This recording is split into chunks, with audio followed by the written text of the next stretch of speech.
Hello दोस्तों, कैसे हैं आप लोग। आशा करता हूं आप लोग अच्छे होंगे और पढ़ाई कर रहे होंगे। हमने अपने पिछले दो वीडियो में हम लोगों ने जाना अपने वास्तविक संख्याओं के बारे में, और दूसरा हमारा जो चैप्टर था बहुपद, उसके विषय में पूरी जानकारी प्राप्त की और उनमें के सारे क्वेश्चनों को हल किया। आज हम अपने इस वीडियो में अपने अगले चैप्टर के बारे में जानेंगे, जिसका नाम है दो चर वाले रैखिक समीकरण। तो आखिर दो चर वाले रैखिक समीकरण होते क्या हैं और इनका अपने हमारे दैनिक जीवन में इस्तेमाल क्या है, इसके विषय में जानकारी प्राप्त करेंगे। ठीक है दोस्तों, तो चलिए शुरू करते हैं बिना किसी देरी के। सबसे पहले जानते हैं दो चर वाले रैखिक समीकरण क्या होते हैं। दो चर वाले रैखिक समीकरण, दो चर वाले रैखिक समीकरण क्या होते हैं। ठीक है दोस्तों, देखिए पहले तो इसमें दो चर, चर का मतलब होता है जो अपना मान बदलता हो, ठीक है, जिसका मान वैरी करता है। ठीक है दोस्तों, चर क्या होते हैं, जो ABCD के हमारे अक्षर होते हैं उनको हम चर कहते हैं। तो ठीक है, तो इसमें दो चर की बात कर रहा है, तो ABCD में से किन्हीं दो अक्षरों का इस्तेमाल किया जाएगा जिन्हें दो चर के रूप में बोला जाएगा। और रैखिक का मतलब ये होता है उन दोनों की घात क्या होनी चाहिए, 1 होनी चाहिए। ठीक है, जैसे देखिए मैं लिख देता हूं x + y बराबर हमने लिख दिया 6। देखिए इसमें x एक चर है और एक चर y है, तो इसमें दो चर आ गए। दो चर तो हो गया, ठीक है, बराबर करके लिखा हुआ, इसका मतलब ये समीकरण है। दो चर उपस्थित है और बराबर में करके रखा है, इसका मतलब समीकरण है। अब रैखिक, रैखिक का मतलब इन दोनों की जो घात होनी चाहिए वो हमेशा 1 होनी चाहिए, तभी ये दो चर वाला रैखिक समीकरण कहलाएगा। दो चर वाला रैखिक समीकरण क्या होता है, जिसमें दो चर उपस्थित हों, पहली कंडीशन। दूसरी चीज, उन दोनों की घात जो होनी चाहिए वो 1 होनी चाहिए, तभी वो दो चर वाला रैखिक समीकरण कहलाएगा। रैखिक होने के लिए उनकी घातों का 1 होना जरूरी है, और दो चर होने के लिए उसमें दो चर उपस्थित होने चाहिए, और समीकरण होने के लिए उनको किसी के बराबर होना चाहिए। ठीक है दोस्तों, तो ये होता है हमारा दो चर वाला रैखिक समीकरण। एक चीज और है युग्म। युग्म मतलब होता है जोड़ा। क्या होता है, जोड़ा। तो इस टाइप के दो होंगे, मान लीजिए जैसे एक मैंने लिख दिया है, और 2x + 6y = 4।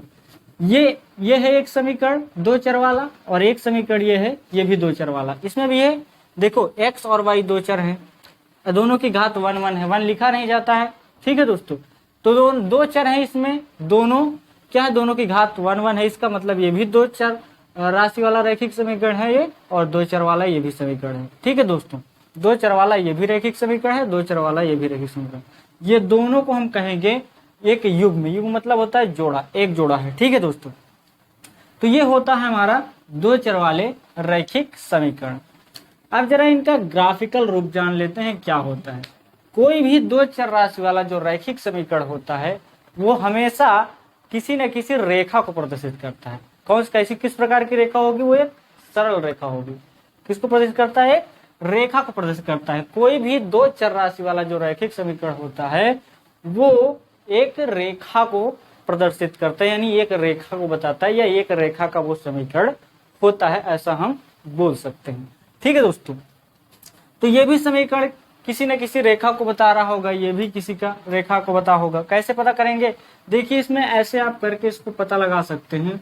y बराबर, इस x का मान इधर लाएंगे, 6 - x हो जाएगा। x का मान रखते जाइए, उसके बाद आपको निर्देशांक मिलते जाएंगे।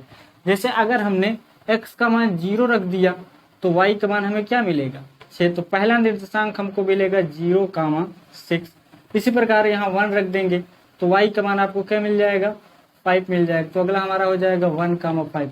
इस प्रकार से हमको निर्देशांक मिलेगा। निर्देशांकों को हम अपने क्या करेंगे, जब निर्देशांक अक्ष पर प्रदर्शित करके इन बिंदुओं को मिलाएंगे तो हमें एक रेखा प्राप्त होगी। ठीक है दोस्तों, इस प्रकार से पता लगाया जा सकता है कि ये क्या है, ये एक रेखा को प्रदर्शित कर रहे हैं। तो आप लोगों को अभी तक समझ में आ गया होगा कि दो चर वाले रैखिक समीकरण किन्हें कहते हैं। दो चर वाला रैखिक समीकरण क्या होता है, ऐसा समीकरण जिसमें दो चर उपस्थित हों और दोनों की घात 1 होनी चाहिए, तो उन्हें कहा जाता है दो चर वाले रैखिक समीकरण।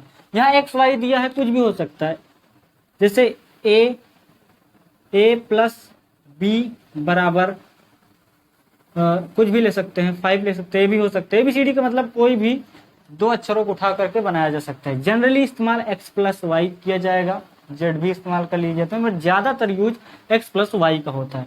ठीक है दोस्तों, अब देख लेते हैं इनका व्यापक रूप ये कैसे दिखते हैं। ठीक है दोस्तों, जनरली ये किस तरह दिखाई देते हैं।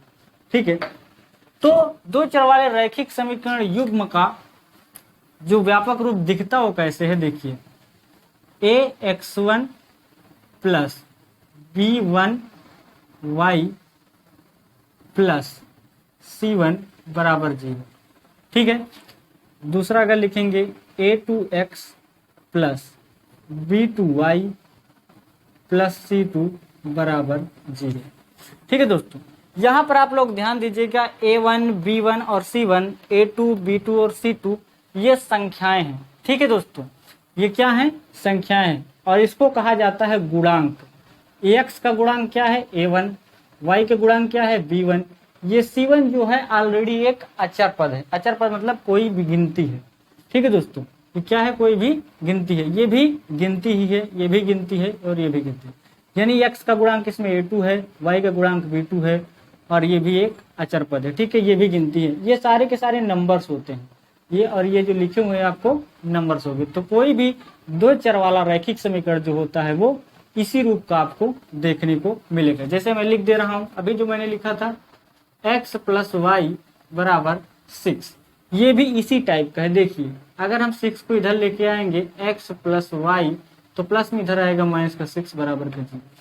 अगर इसमें आप कंपेयर करेंगे तो a1 की वैल्यू यहाँ पे 1 है, क्योंकि इसके आगे कुछ नहीं तो 1 लेंगे। ठीक है, a1 की वैल्यू यहाँ 1 है, b1 की वैल्यू भी यहाँ 1 है, c1 की वैल्यू चिन्ह सहित उठाया जाता है, माइनस का 6 है। इन्हें बोला जाता है गुणांक। इसी प्रकार के दूसरा अगर कोई समीकरण लिखा होगा तो उसका ये हो जाएगा। ठीक है, तो युग्म मतलब जोड़ा, दो आएंगे इस टाइप से, उसके बाद हमको उनको सॉल्व करना होगा। ठीक है दोस्तों, अब ये अगर दो समीकरण युग्म आपको दे रखे हैं वो क्या क्या प्रदर्शित कर सकते हैं। ठीक है, उसके बारे में जानते हैं। देखिए होगा क्या, हो सकता है दो समीकरण अगर दिए हों तो हो सकता है दो रेखाएं बनेगी। अगर दो, मैंने बताया ना कि जो रैखिक समीकरण होता है वो एक रेखा को प्रदर्शित करता है। अगर दो समीकरण आपको दो चर वाले दिए हुए हैं, इसका मतलब है वो दो रेखाएं होंगी। तो दो रेखाएं क्या कैसे कैसे हो सकती है, अगर दोनों को हम ग्राफ पेपर पे प्रदर्शित करें तो हो सकता है दोनों रेखाएं, मान लीजिए ये पहली रेखा है, ये दूसरी रेखा, हो सकता है पहली रेखा दूसरी रेखा को प्रतिच्छेदित करे, यानी काट दे, और हो सकता है कि दोनों रेखाएं क्या हो जाएं, समांतर हो जाएं। अगर दो समीकरण युग्म दे रखे तो हो सकता है दोनों का अलग अलग रेखाएं होंगी, पहले समीकरण के लिए अलग रेखा होगी, दूसरे समीकरण के लिए अलग रेखा होगी। अगर इन दोनों को हम ग्राफ में प्रदर्शित करें तो हो सकता है कि पहली रेखा दूसरी रेखा को काट रही हो सकता है वो दोनों एक दूसरे को प्रतिच्छेदित करें किसी बिंदु पर, और हो सकता है कि दोनों समांतर हों, और ऐसा भी हो सकता है कि एक रेखा दूसरी रेखा के ऊपर हो, ऐसा भी संभव है। ठीक है दोस्तों, एक रेखा के ऊपर दूसरी रेखा हो सकती है। ये तीन कंडीशन हो सकती है। अगर दो चर वाले रैखिक समीकरण का युग्म दिया हो तो हो सकता है कि दोनों रेखाएं एक दूसरे को प्रतिच्छेदित करें, दोनों रेखाएं समांतर हो सकती हैं, हो सकता है एक रेखा दूसरे के ऊपर बिल्कुल है। ठीक है, तो ऐसी कंडीशन हो सकती है। तो अब हम देखेंगे कि अगर प्रतिच्छेदित करती है रेखा तो हल क्या होता है, मतलब उसका x और y का मान क्या होगा, और अगर समांतर होती हैं तो क्या होगा, और अगर एक दूसरे के ऊपर होती हैं तो क्या होता है। देखिए, अगर रेखा एक बिंदु पर प्रतिच्छेदित कर रही है तो इसका मतलब है उसका केवल और केवल एक हल होगा। यदि दोनों रेखाएं समांतर हो जाती हैं, यदि दोनों रेखाएं क्या हो जाए, समांतर हो जाए, तो उस समीकरण का कोई भी हल नहीं होता है। ठीक है दोस्तों, यदि रेखाएं एक दूसरे के ऊपर हो जाती हैं तो इसका मतलब है प्रत्येक बिंदु पर एक दूसरे को काट रही है। क्या होगा, प्रत्येक बिंदु पर आप देखो मिलती हुई नजर आएंगी। इसका मतलब प्रत्येक बिंदु पर मिल रही हैं, इसका मतलब ये होता है उसके अनंत हल होंगे। कितने हल होंगे, अनंत हल होंगे। ठीक है दोस्तों, इसके हल इस केस में क्या होगा, x और y के अनंत मान निकाल सकते हैं आप। ठीक है दोस्तों, इस केस में कोई भी मान आप नहीं निकाल पाएंगे क्योंकि कहीं भी कट नहीं कर रहा है। इस केस में केवल एक हल होगा, x का मान एक आएगा और y का मान एक आ गया। ठीक है दोस्तों, तो ये 3 कंडीशन बन सकती है। तो अब हम देखते हैं कि ये होगा तो इसके लिए क्या कंडीशन होती है, इसके लिए क्या कंडीशन होती है और इसके लिए क्या कंडीशन होती है। इन तीनों के लिए हम जानने का प्रयास करेंगे। ठीक है दोस्तों, देखते हैं पहली कंडीशन क्या होगी। पहली कंडीशन में हम देखेंगे क्या होगा। देखिए a1 बटा a2 बराबर नहीं b1 बटा b2। पहली कंडीशन में a1 बटा a2 का अनुपात बराबर नहीं होना चाहिए b1 बटा b2। अगर ऐसा केस आ जाता है तो हमें क्या होता है, पता चलता है इससे यह पता चलता है कि रेखा जो होगी वो प्रतिच्छेदित करेगी। क्या करेगी, प्रतिच्छेदित करेगी। क्या करेगी, रेखा प्रतिच्छेदित करेगी। अगर a1 बटा a2 बराबर ना आए b1 बटा b2 के तो रेखा कैसी होगी, प्रतिच्छेदित करेगी।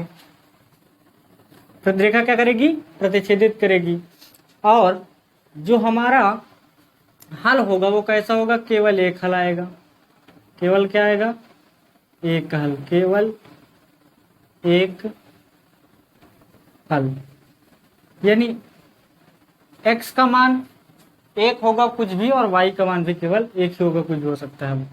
ठीक है दोस्तों, और अगर संगत असंगत की बात की जाए तो यहाँ पे संगत होगा। संगत क्या होता है, मतलब दोनों मान का प्राप्त होना क्या कहलाता है, संगत। और दोनों में से दोनों मान का ना प्राप्त होना क्या कहलाता है, असंगत होता है। मतलब अगर x और y दोनों के मान प्राप्त होने इसका मतलब संगत है। इसमें केवल एक हल प्राप्त होगा, यानी x का मान केवल एक हो सकता है कुछ भी और y का मान भी एक होगा। ठीक है दोस्तों, तो अगर ये ऐसी कंडीशन आती है, इन दोनों का अनुपात अगर निकालने के बाद ये वाली कंडीशन आती है तो रेखा एक बिंदु पर प्रतिच्छेदित करेगी। हल कैसा होगा, तो केवल एक हल होगा जिसे अद्वितीय भी बोलते हैं। संगत का हल कैसा होगा, संगत होगा। ठीक है दोस्तों, अब देखते हैं दूसरी कंडीशन।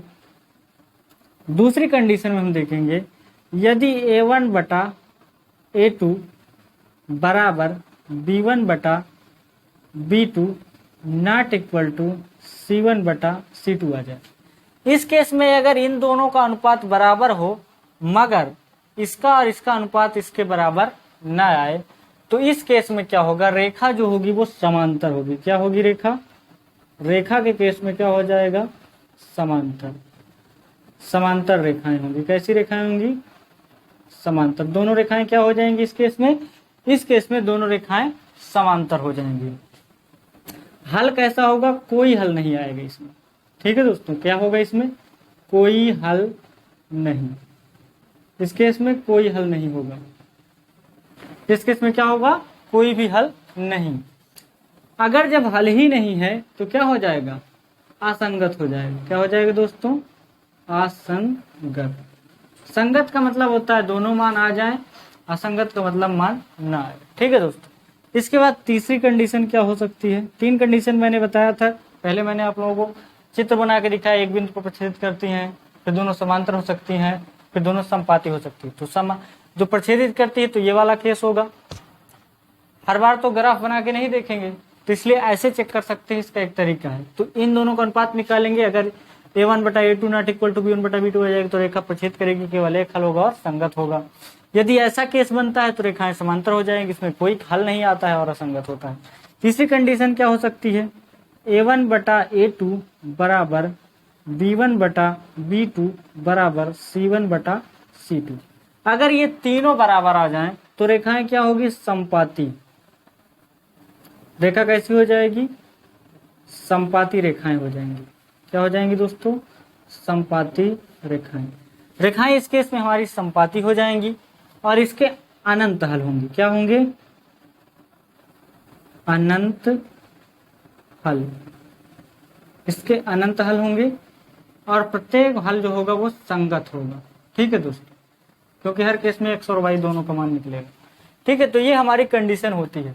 बिना चित्र बनाए हम पता कर सकते हैं, बिना ग्राफ पर चित्र बनाए हम इस अनुपातों की मदद से पता कर सकते हैं कि जो समीकरण हमारे सामने दिए हुए हैं उनकी रेखाएं प्रच्छेदित करेंगी कि समांतर होंगी कि संपाती होंगी।